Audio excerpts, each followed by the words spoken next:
exercice habituel quand même. Hein.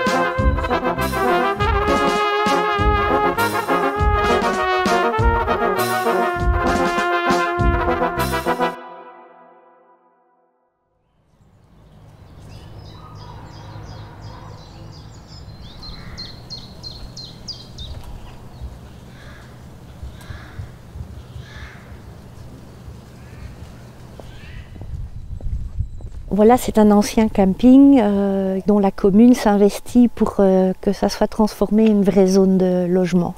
J'ai acheté il y a 9 ans. Étant au chômage, c'était vraiment accessible dans mes moyens. Je n'aurais pas pu acheter ailleurs. Mon chalet a coûté 35 000 € et j'ai loué pendant des années et des années. J'ai été obligée de déménager plusieurs fois pour fin de bail et j'en pouvais plus de devoir déménager sans vouloir le faire. Donc c'était important pour moi d'acheter. J'aurais pu louer un petit appartement en ville, mais la nature, ma fille hyperactive qui avait besoin de courir, vraiment, ça a orienté mon choix.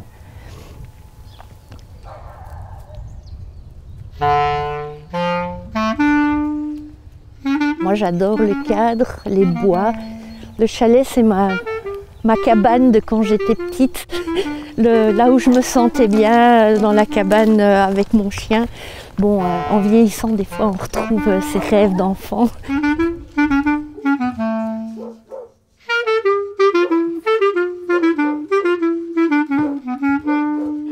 Peu après que je me suis installée et que j'ai découvert que la région wallonne pensait qu'il n'y avait que de la précarité dans les zones de loisirs et qu'avec cette idée-là, ils voulaient faire disparaître ce genre d'habitat. Donc on a décidé avec d'autres de revendiquer le droit à habiter si c'était un choix dans des chalets ou des caravanes. Quand on réfléchissait sur quel type de revendication, on m'avait parlé de la baraque à Louvain-la-Neuve. J'avais été visiter et je trouvais que ça se ressemblait beaucoup et que c'était intéressant de faire le lien entre les deux combats.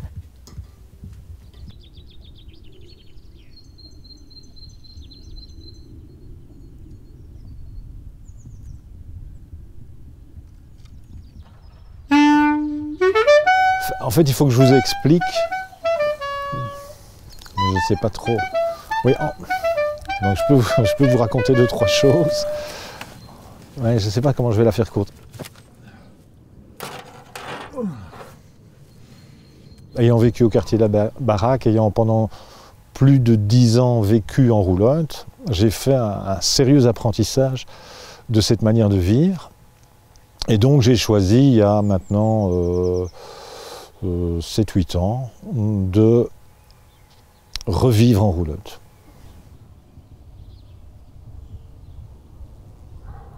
Et donc quand j'ai commencé à habiter au quartier de la Baraque, fin des années 80, j'ai été mis en contact direct avec une pratique qui nous plaçait directement dans le champ politique. C'est-à-dire que comme on était une collectivité d'étudiants, qu'on squattait un terrain, on n'était pas chez nous, on devait régler toute une série de problèmes et j'ai fait un apprentissage au fond très concret de ce qu'est une lutte politique pour préserver ses intérêts, ses droits, etc.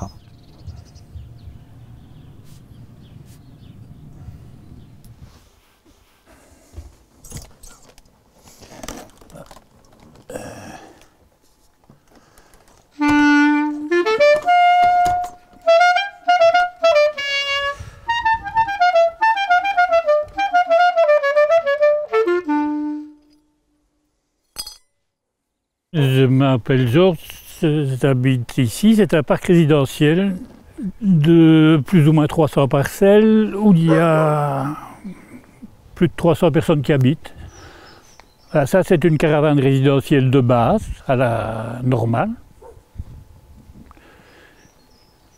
Enfin classique plutôt pas parce qu'elle aurait d'un normal. Et voilà, une caravane résidentielle, ce qu'on peut en faire, ça c'est un chalet maintenant. Et de cette caravane-là, moi j'ai fait ceci, c'est chez moi, un un véritable chalet. Pour le moment, il y a 3 chambres, salle de bain, WC, buanderie, enfin tout.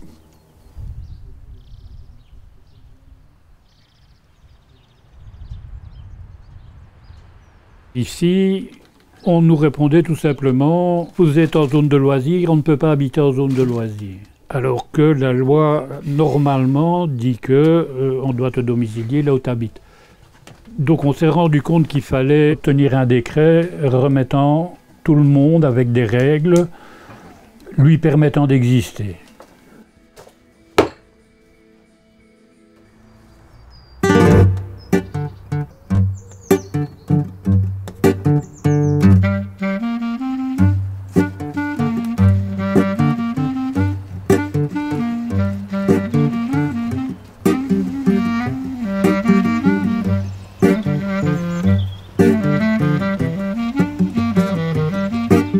Ici, on est au quartier de la Baraque, à Louvain-la-Neuve.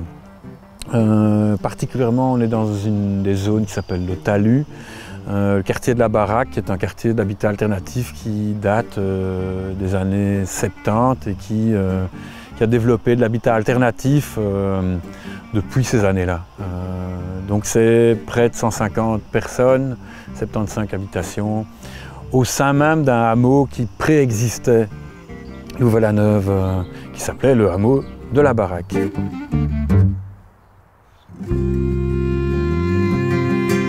Ici, le quartier du Talus, c'est le quartier le plus minouche de la Baraque. Hein. Il est vraiment tout minouche, quoi. Les bulles, c'est un peu plus, tu vois, un peu plus Frankenstein, quoi. Ça vous dérange si je prends du courrier quand on remonte ou vous préférez pas? Non. Hop là, ben on peut remonter là au-dessus. Par là, ça dérape un peu. Par là, pas. Par là. Moi, je suis arrivé dans les années 95-96, c'est plus très clair. Je suis arrivé via un parcours musical, via un parcours... je travaillais à la Maison des Jeunes de Louvain-la-Neuve. Tout un parcours de collectifs et d'associations qui m'ont permis d'habiter au quartier de la Baraque, parce que j'étais invité par des habitants du quartier des Bulles. Donc voilà, ça fait près de 25 ans que je suis là, ouais, quelque chose comme ça.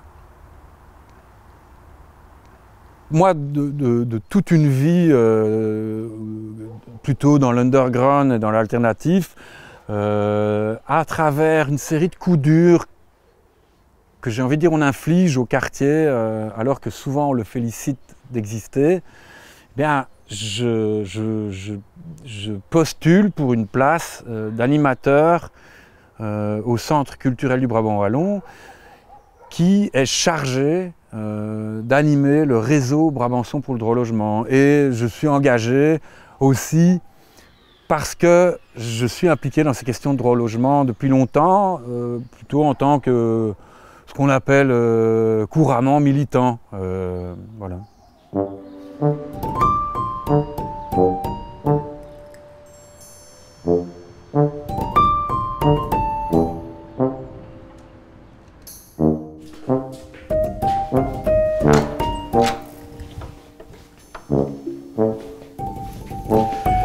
Je m'appelle Thierry Toussaint, je suis président du RBDL. Le RBDL, c'est le réseau Brabançon pour le droit au logement. RBDL, donc c'est un réseau, c'est horizontal, c'est une série d'associations qui s'entraident, pluralistes. Il y a le CAL dedans, il y a les femmes prévenantes socialistes, il y a le PAC, il y a le MOC, il y a Habitat et Participation, il y a bien d'autres. Et il a été créé au fond pour défendre le droit au logement en Brabant wallon. Et le RBDL va commencer par lancer les assises du logement, ce qu'on fait pour comprendre un peu mieux la situation, prendre le temps un peu. Et avant de lancer les assises, on va faire des groupes de participation. Et donc ça, c'est vraiment des groupes qui permettent au fond un travail d'éducation permanente, c'est-à-dire que les gens vivent des situations. Et en vivant ces situations, eh bien, ils se rendent compte qu'ils sont victimes d'injustice. Et constatant ces injustices, ils essayent effectivement de faire en sorte que ça change. À travers toutes ces conférences et ces événements, nous, avec le réseau Brabançon pour le droit au logement, en partant d'un centre culturel, bien, on travaille, on développe une expo photo qui tourne encore, qui pour l'instant est en France, qui est passée par Notre-Dame-des-Landes, qui est passée par différents lieux importants sur l'habitat léger en France. On développe de l'illustration, des belles affiches, on développe un mémorandum qui met en scène une série de personnages assez importants dans la mobilisation autour de l'habitat léger. Tout ça pendant plusieurs années, on développe à travers la culture un outil culturel qui va aider à faire bouger les lignes culturelles qui au final feront bouger les lignes juridiques. Voilà, à un moment donné, on s'est rendu compte avec la publication du mémorandum, des différents fascicules qu'on emmenait, qu'on avait créés pour les expositions, les colloques et autres, qu'il nous fallait un nom pour avoir une vitrine, une représentation, que les gens sachent où ils doivent s'adresser. On n'a pas réfléchi très longtemps, on est arrivé à aller pour l'habitat léger. J'ai su justement du réseau Plan HP qu'il y avait un groupe de travail mené par le réseau Brabançon du droit au logement et Aller. Et j'ai pu m'intégrer au groupe de travail qui avait déjà commencé, et toute contente que le lien se faisait puisqu'il y avait déjà Georges. Et c'est là qu'on a tous fait plus connaissance, tous ceux qui sont restés dans le groupe à ce moment-là. Finalement, on produit une petite définition qui est déposée donc, à la commune d'Ottignies, qui est demandeuse donc de pouvoir avoir un morceau de proposition de définition pour les zones d'habitat alternatif du quartier de la Baraque. Et donc, on leur donne ceci. Par habitat léger, on entend les habitats aisément démontables, transportables et ou réversibles, voire évolutifs, dont le tonnage au mètre cube est bien plus faible que le logement traditionnel. Ces formes sont diverses: roulottes, caravanes, yourtes, chalets et autres constructions légères, paille, terre. Donc voilà, il faut comprendre que c'est un morceau entier de la future loi sur l'habitat léger.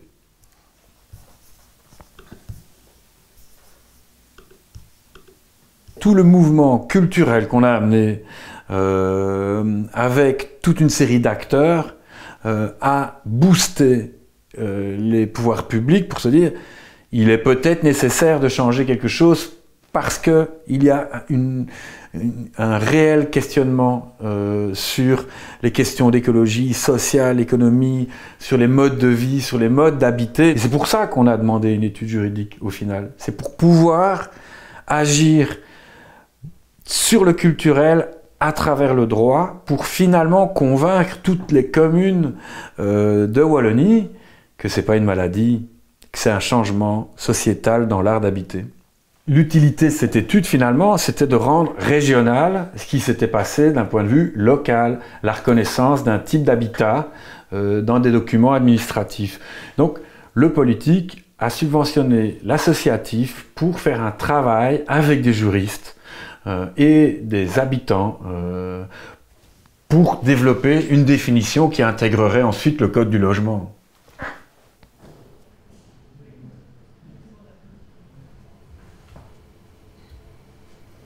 Mais non, l'habitat léger, c'est un truc de bobo, ça ne va pas aider les gens pauvres. Non, l'habitat léger, ce n'est qu'une niche quantitative. Ce qu'il faut plutôt, ce sont des actions structurelles pour l'essentiel de la population, qui peuvent être reproductibles partout. On nous disait non, ce qui est plus important, c'est du logement social. Là, au moins, on est sûr que c'est destiné aux plus précaires. On nous disait aussi, non, pas l'habitat léger, parce que vous allez vraiment brader les normes de salubrité, on va accepter tout et n'importe quoi, vous allez faire des marchands de sommeil, les gens vont s'engouffrer dans cette brèche. Eh bien non, on a tenu bon en quelque sorte, on a entendu toutes ces critiques qu'on peut juger légitimes, hein, attention, c'est vrai que ça peut susciter des réactions de ce type-là, mais on a tenu bon et on s'est dit non, malgré tout, il faut sortir du cadre, mais pas aboutir à une espèce de dérégulation complète. Loin de là, on n'a pas du tout voulu faire des sous-normes pour des sous-habitants, pas du tout. On a essayé de faire un corps de règles alternatif qui sort un petit peu de la matrice générale de l'habitat en dur, sédentaire. Non, il y a d'autres formes d'habitat qu'on a voulu encadrer, et on l'a fait parce qu'il y a des gens qui vivent là-dedans. In fine, le droit sert à améliorer la situation des gens, à leur donner de la sécurité juridique. C'est pas légiférer pour légiférer qu'on a voulu faire, et pas se mettre une plume à son chapeau en disant regardez comme on a été innovant. Non, c'est parce qu'on entendait de la part de la population certaines demandes, voire certaines angoisses, qu'on a essayé d'y répondre.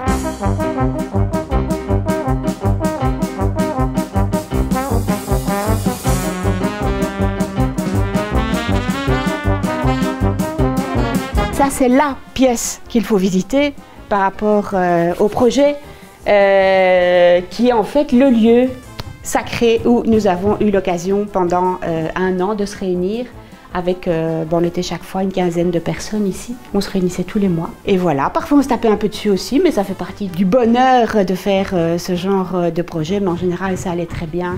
Et à midi, on mangeait, on buvait toujours, il y avait de la chouffe. Ça, c'était en fait très très important. C'est de savoir que c'était la bière de cette étude Habitat Léger, c'était la chouffe. Quand on fait ce genre de choses-là, on n'est pas simplement sur un travail technique. On est aussi sur de l'ordre de la rencontre et de la relation. Et je crois que c'est ça aussi le job quand on fait ce genre de projet, c'est de mettre les conditions de la rencontre et de la relation. Et je pense que ça, c'est une des forces du secteur associatif, c'est qu'il a conscience de cela. Et que si cette mission avait été menée par, je ne sais pas, un milieu académique, je pense que cet élément-là ne serait pas venu en premier. On a fait en sorte que les personnes concernées, habitants, habitantes, associations, juristes, administration, soient dans le même lieu, du début à la fin et à tous les étages de décision. Ça veut dire un comité d'accompagnement, un comité de pilotage et des focus group. Tous ces lieux avaient leur fonction. Tous ces lieux avaient du pouvoir. Et quasiment jamais se passaient des grandes décisions sans que toutes les personnes concernées soient informées et puissent le savoir. C'est la particularité de cette étude juridique. Donc c'est pas le politique par-dessus qui a dit vous allez faire comme ça, c'est quelque chose qui venait du bas. Il était clair que, alors que nous étions plutôt considérés comme des gens faisant partie de l'habitat dit alternatif, pour Vincent, il fallait nécessairement intégrer les 2 autres familles qui très naturellement vivent dans l'habitat léger, c'est-à-dire les habitants des parcs de loisirs, qui sont très nombreux en Belgique, ainsi que les gens du voyage.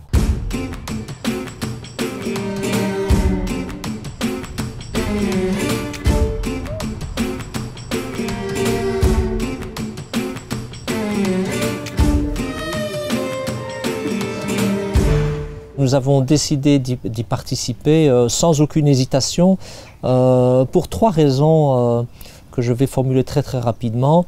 La première, c'est que historiquement, les gens du voyage, je dirais, ont toujours habité en caravane et ont voyagé dans ce mode d'habitat particulier, donc un mode d'habitat que l'on qualifie aujourd'hui d'habitat léger. La deuxième raison, c'est qu'en termes de nombre, les gens du voyage, donc ils sont plus de 20 000, je pense, représentent une part importante de ceux que l'on nomme aujourd'hui les habitants du léger.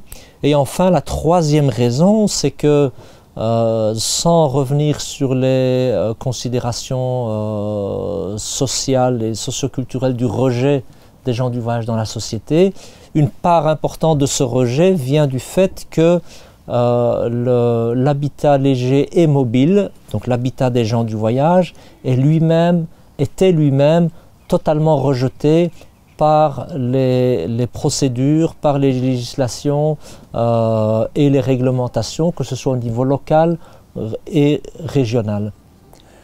J'ai des personnes de chez moi, notre troupeau, je pourrais dire, qui ont acheté même étant propriétaires, avoir des terrains, et se voient refuser l'accès.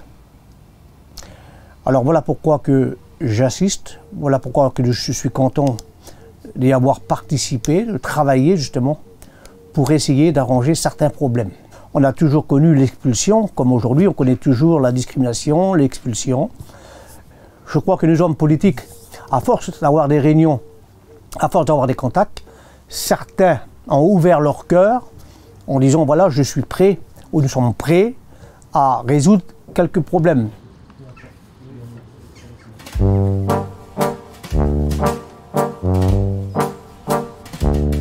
Ce qui est assez inédit, c'est le travail, les échanges entre le politique, l'universitaire, les gens de terrain et l'administration.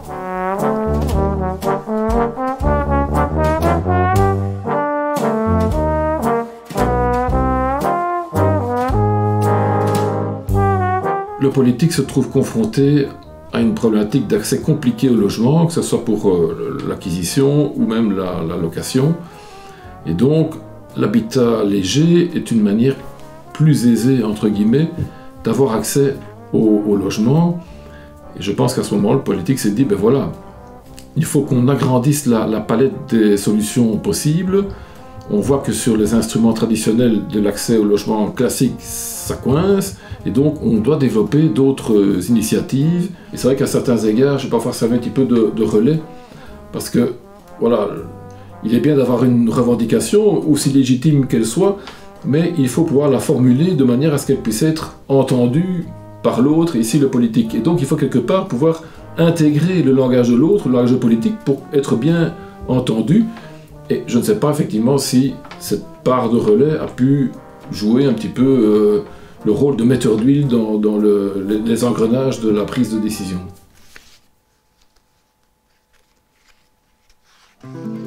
Le décret du 2 mai 2019, modifiant le code wallon du logement et de l'habitat durable, et le décret du 15 mars 2018 relatif au bail d'habitation en vue d'y insérer la notion d'habitation légère.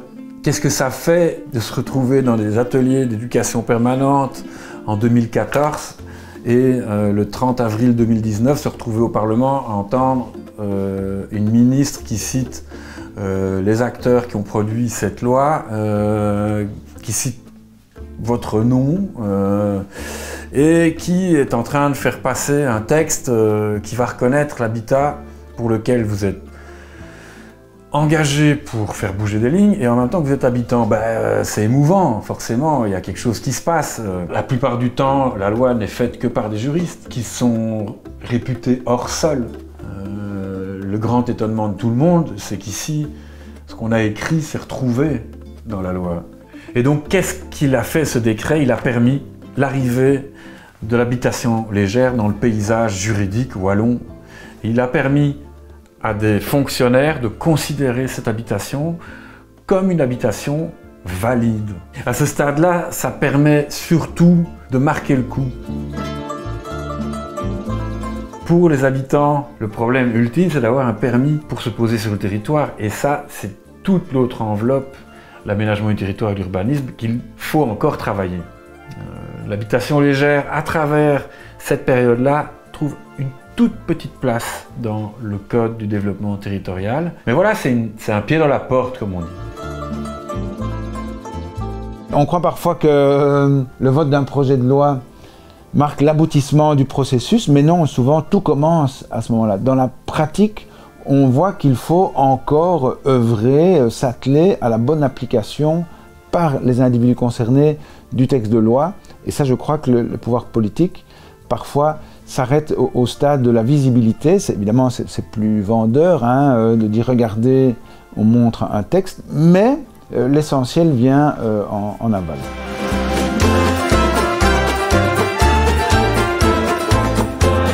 Il y avait comme un vide parce que pendant une longue durée, on était sur un travail en groupe avec un objectif, des gens qui partageaient la vision globale de la problématique.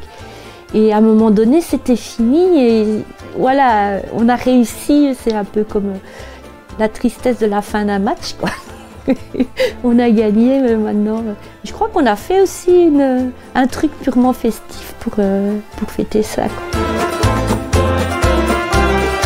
Les RIAL, c'est les rencontres internationales de l'habitat léger, ça a été le point d'orgue de tout le travail qui avait été fait en amont pour préparer la loi. Donc d'un côté, on présentait la loi pour la Wallonie et en même temps, on a pu rencontrer un peu tout ce qui se faisait en termes d'habitation légère un peu partout en Europe. Ça a été vraiment... En plus d'être un combat qui me passionnait, un combat qui humainement a vraiment été génial, parce que l'humanité se retrouvait dans tous les camps. Toutes ces personnes, dans un alignement de planètes unique, ont été OK de travailler sur une loi qui était validée par les premières personnes concernées. Ça a été un endroit où on s'est rencontrés au début, on a grandi ensemble véritablement, on a vu des gens qui ne prenaient pas la parole, qui commençaient à s'exprimer, qui prenaient pied, enfin on a vu tout ça se faire. Donc moi ce que je retiens c'est que d'abord quelque chose qui nous semblait impossible a été possible et ça veut dire que la suite aussi peut être possible pour autant qu'on s'en donne les moyens. C'est comme une petite lumière dans la nuit qui fait que on sait que en s'y prenant d'une certaine manière, l'espèce humaine est capable de faire des choses extrêmement positives.